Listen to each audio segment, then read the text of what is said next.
முல்லா ஒருமுறை பக்கத்து வீட்டுக்காரரிடம் ஒரு பானை இரவல் வாங்கினாராம். பல நாட்கள் வரை முல்லா பானையை திருப்பித் தராததால் பக்கத்து வீட்டுக்காரர் வந்து பானையை திருப்பி கேட்டார். அதற்கு முல்லா, அடடே, உங்களிடம் வாங்கிய பானையை திருப்பிக் கொடுக்காமல் இருந்ததினால் ஒரு லாபம் இருக்கின்றது. அந்த பானை ஒரு குட்டி போட்டு இருக்கிறது என்று சொல்லி அதனுடன் ஒரு சிறிய பானையையும் கொடுத்தார். பக்கத்து வீட்டுக்காரர் மகிழ்ச்சியில் 2 பானையும் வாங்கிச் சென்றார். அதுபோல சில நாட்களுக்கு பின் முல்லா அந்த பக்கத்து வீட்டுக்காரரிடம் முன்பு கொடுத்ததை விட பெரிய பானை ஒன்று இரவல் கொடுக்க முடியுமா என்று கேட்டார். பக்கத்து வீட்டுக்காரர் 1க்கு 2ஆக கிடைக்கும் என்ற மகிழ்ச்சியில் பெரிய பானை ஒன்றை கொடுத்தார். பல நாட்கள் ஆகியும் முல்லா பானையை திருப்பித் தரவில்லை. பின் தயங்கி தயங்கி பக்கத்து வீட்டுக்காரர் முல்லாவிடம் வந்து பானையை திருப்பி கேட்டார். அதை ஏன் கேட்கறீங்க? அந்த பானை நேற்று தான் செத்துப்போச்சு என்றார் முல்லா.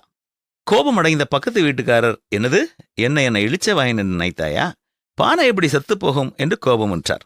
அதற்கு முல்லா, பானை குட்டி போட்டதை நம்பும்போது ஏன் செத்துப்போனதை நம்ப முடியாது என்று முல்லா கேட்டதும்